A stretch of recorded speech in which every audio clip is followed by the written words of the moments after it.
ओम नमो भगवते वासुदेवाय. तर आपण पाहत आहोत श्रीमद भागवत महापुराण आणि त्यातील आपला हा प्रथम स्कंद चालू आहे आणि त्यातील 7वा अध्याय चालू आहे. तर 7व्या अध्यायामध्ये आपण अश्वत्थाम्याचे द्रौपदीच्या पुत्रांना मारणे आणि अर्जुनाकडून अश्वत्थाम्यांची मानहानी हे पाहणार आहोत. तर शौनकांनी विचारले, सूत महोदय, नारद निघून गेल्यानंतर सर्वज्ञ आणि सर्व शक्तिमान अशा व्यासांनी नारदांचा अभिप्राय ऐकून काय केले? सूत म्हणाले, ब्रह्मनदी सरस्वती नदीच्या पश्चिम तटावर शम्याप्रास नावाचा एक आश्रम आहे. तेथे ऋषी नेहमी यज्ञ करतात. तेथेच व्यासांचा स्वतःचा आश्रम आहे. त्याच्या चारी बाजूंना बोरीच्या झाडांचे सुंदर वन आहे. त्या आश्रमात बसून त्यांनी आचमन केले आणि आपले मन एकाग्र केले. त्यांनी भक्तियोगाच्या द्वारे आपले मन पूर्णतया एकाग्र आणि पवित्र केले आणि आदिपुरुष परमात्मा व त्याच्या आश्रयाने राहणाऱ्या मायेला पाहिले. याच मायेने मोहित होऊन हा जीव मूलत तिन्ही गुणांच्या पलीकडील असूनही आपल्याला त्रिगुणात्मक मानतो आणि त्यामुळे होणाऱ्या अनर्थांना भोगतो.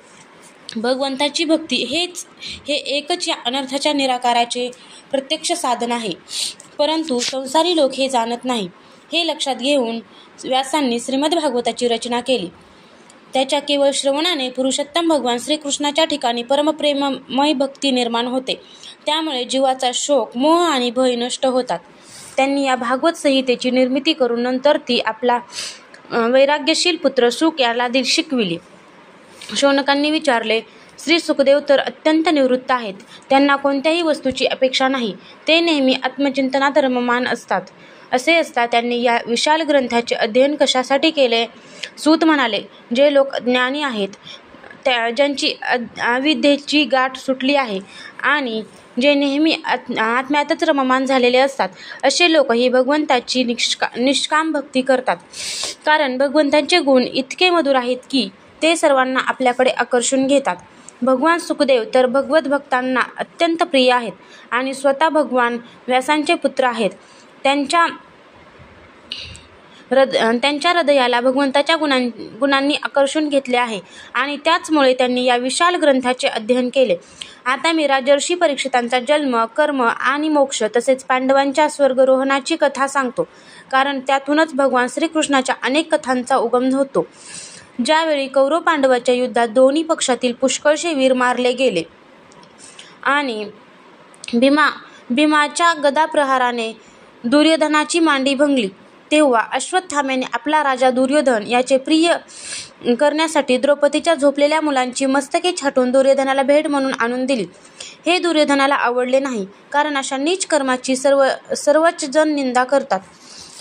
त्या मुलाची माता द्रौपदी आपल्या पुत्रांच्या निधनाची वार्ता ऐकून अत्यंत दुःखी झाली. तिच्या नेत्रातून अश्वे वाहू लागली. ती रडू लागली.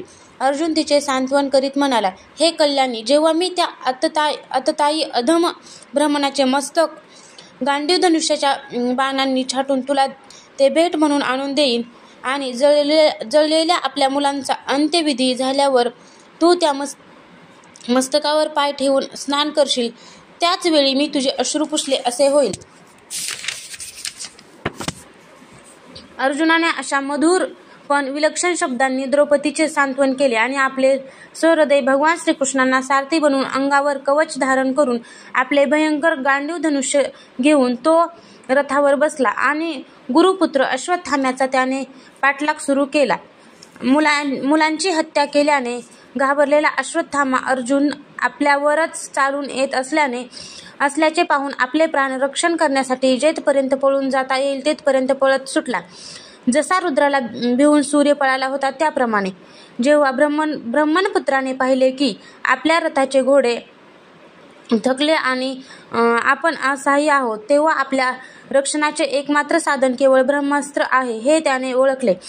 जरी त्याला ब्रह्मास्त्र परत घेण्याची विद्या अवगत नव्हती, तरी प्राणावर बेतलेले संकट पाहून त्याने आचमन केले, ध्यानस्थ झाला आणि ब्रह्मास्त्र सोडले. त्या अस्त्राचे सर्व दिशांना एक प्रचंड तेज पसरले. अर्जुनाने जाणले की आता आपल्या प्राणावरच बेतले आहे. तेव्हा त्याने श्रीकृष्णांना प्रार्थना केली.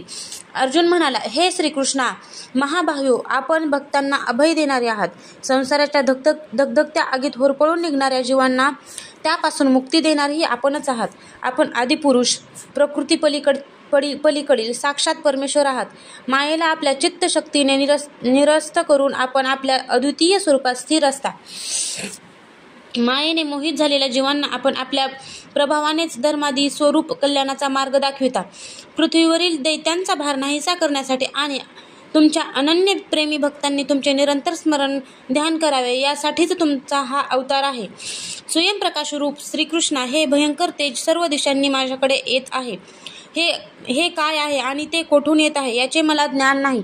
भगवान म्हणाले, अश्वत्थाम्याने आपल्यावर प्राणसंकट आल्याने हे ब्रह्मास्त्र सोडले आहे असे समज, परंतु हे पुन्हा मागे कसे घ्यावे याचे त्याला ज्ञान नाही. या अस्त्राचा पाडाव करण्याची अन्य कोणत्याही अस्त्रात शक्ती नाही. तू शस्त्रास्त्र विद्या चांगली जाणतोस. तुझ्या ब्रह्मास्त्राच्या तेजानेच ह्या ब्रह्मास्त्राचे प्रचंड तेज शमव. सूत म्हणाले, पशु पक्षातील वीरांना मारण्यात अर्जुन निपुण होता. भगवंताचा सल्ला ऐकून त्याने अचमन केले. भगवंतांना प्रदक्षिणा घातली आणि ब्रह्मास्त्राचे निवारण करण्यासाठी ब्रह्मास्त्राची योजना केली. बाणांनी वेढलेल्या त्या दोन्ही ब्रह्मास्त्राचे तेज सूर्य आणि अग्नीप्रमाणे एकमेकांना टक्कर दिल्याने आकाश आणि सर्व दिशांना व्यापून टाकत वाढू लागले. तिन्ही लोकांना जळणाऱ्या वाढत जाणाऱ्या त्या दोन्ही ब्रह्मास्त्राच्या ज्वलांनी पोळलेल्या प्रजेला प्रलय काळ ओढवला असे वाटले. त्या आगीने तिन्ही लोक आणि प्रजेचा नाश होत असलेला पाहून भगवंताची आज्ञा घेऊन अर्जुनाने ती दोन्ही ब्रह्मास्त्रे आवरून घेतली. अर्जुनाचे डोळे क्रोधाने लाल झाले होते. झडप घालून त्याने क्रूर अश्वत्थाम्याला पकडून एखाद्या पशु दोरखंडाने बांधावा तसे त्याला बांधले. अर्जुन मोठ्या ताकदीने अश्वत्थाम्याला दोरीने बांधून शिबिराकडे नेणार होता, तेव्हा कमलनयन भगवान श्रीकृष्ण कोपाविष्ट होऊन त्याला म्हणाले, पार्था, या अधम ब्राह्मणाला जिवंत सोडून देणे उचित नाही. त्याचा वध कर. रात्री झोपलेल्या निरापराध मुलांची याने हत्या केली आहे. धर्माचरण करणारा पुरुष, मध्याने धुंद, बेसावध, वेडसर झोपलेला बालक, स्त्री, अविवेकी, शरणागत, रतहीन आणि भयभीत अशा शत्रूला कदापिही मारित नाही. जो दृष्ट आणि क्रूर पुरुष दुसऱ्यांना मारून आपल्या प्राणांचे पोषण करतो त्याचा वध करणे श्रेयस्कर आहे. कारण अशा प्रवृत्तीचा माणूस जिवंत राहिला तर तो आणखी पाप करील आणि नरकात जाईल. शिवाय माझ्या देखत त्या द्रौपदी पुढे प्रतिज्ञा केली होतीस की, हे मानिनी, ज्याने तुझ्या पुत्रांचा वध केला त्याचे मी मस्तक तोडून आणीन. या पापी कुलाला कलंक असलेल्या अतताईने तुझ्या पुत्रांचा वध केला. एवढेच नव्हे तर आपला स्वामी दुर्योधन यालाही दुःखित केले आहे. म्हणून हे वीर अर्जुना, तू याचा वध कर. भगवान श्रीकृष्णांनी अर्जुनाच्या धर्माचरणाची परीक्षा घेण्यासाठी म्हणून अर्जुनाला अशी प्रेरणा दिली खरी, परंतु अर्जुनाचे हृदय विशाल होते. जरी अश्वत्थाम्याने त्याच्या पुत्रांची हत्या केली होती तरी गुरुपुत्राला मारण्याची अर्जुनाची इच्छा नव्हती. यानंतर आपला मित्र आणि सारथी श्रीकृष्णाबरोबर तो युद्धाच्या छावणीत परतला आणि त्याने आपल्या मृत पुत्रांचा शोक करीत असलेल्या द्रौपदीकडे अश्वत्थाम्याला सोपविले. द्रौपदीला दिसले की अश्वत्थाम्याला पशुसारखे बांधून आणले आहे. निंद्य कर्म केल्याने तो खाली पाहत होता. आपले अनिष्ट करणाऱ्या गुरुपुत्र अश्वत्थाम्याला अशा प्रकारे अपमानित केल्याचे पाहून द्रौपदीच्या कोमल हृदयात करुणा उत्पन्न झाली आणि तिने अश्वत्थाम्याला नमस्कार केला. गुरुपुत्राला अशा प्रकारे बांधून आणल्याचे सती द्रौपदीला सहन झाले नाही. ती म्हणाली, सोडा याला, हा ब्राह्मण आहे म्हणून आपल्याला पूज्य आहे. ज्यांच्या कृपेने संपूर्ण रहस्यसह धनुर्वेद, त्याचे प्रयोग आणि उपसंहारसह सर्व शस्त्रास्त्रांचे ज्ञान आपण प्राप्त केले, ते आपले आचार्य द्रोण पुत्राच्या रूपाने आपल्या समोर उभे आहेत. त्यांची अर्धांगिनी वीरमाता कृपी सती गेली नाही, ती अद्याप जिवंत आहे. हे धर्मज्ञा, ज्या गुरुवंशाची नित्य पूजा करून ज्याला वंदन केले पाहिजे त्याला व्यथित करणे योग नाही. ज्याप्रमाणे आपली मुले मारली गेल्यामुळे मी दुःखी होऊन रडत आहे आणि सारखे अश्रू ढाळीत आहे, तसे याच्या पतिव्रता माता गौतमीने रडू नये. ज्या उच्छृंखल राजांनी आपल्या कृत्याने ज्या ब्राह्मण कुलाला राग आणला असेल ते कोपिष्ट ब्राह्मण कुल त्या राजांना त्याच्या परिवारासह शोकाग्नीमध्ये ढकलून लगेच त्या कुलाचे भस्म करते. ब्राह्मण हो, द्रौपदीचे म्हणणे धर्म आणि न्यायाला अनुसरून होते. त्यामध्ये कपट नव्हते, तर करुणा आणि समदृष्टी होती. म्हणून राजा युधिष्ठिराने राणीच्या या हितकारक श्रेष्ठ वचनांचे कौतुक केले. त्याचबरोबर नकुल, सहदेव, सात्यकी, अर्जुन, स्वतः भगवान श्रीकृष्ण आणि तिथे उपस्थित असलेल्या सर्व स्त्री पुरुषांनी द्रौपदीच्या म्हणण्याला पुष्टी दिली. त्यावेळी भीम क्रुद्ध होऊन म्हणाला, ज्याने झोपी गेलेल्या मुलांना स्वतःसाठी किंवा आपल्या स्वामींसाठी नव्हे तर निष्कारण मारले आहे त्याचा वध करणेच उत्तम होय. द्रौपदी आणि भीमाचे म्हणणे ऐकून अर्जुनाकडे पाहून भगवान श्रीकृष्ण हसत हसत म्हणाले.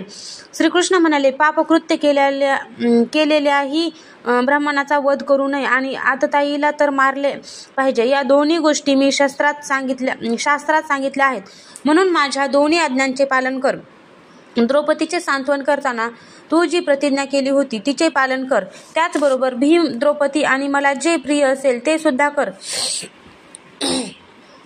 सूत म्हणाले, अर्जुनाने भगवंताच्या म्हणण्याचा मजेदार अर्थ लगेच जाणला आणि त्याने आपल्या तलवारीने अश्वत्थाम्याच्या डोक्यावरील मणी केसांसह उपटून काढला.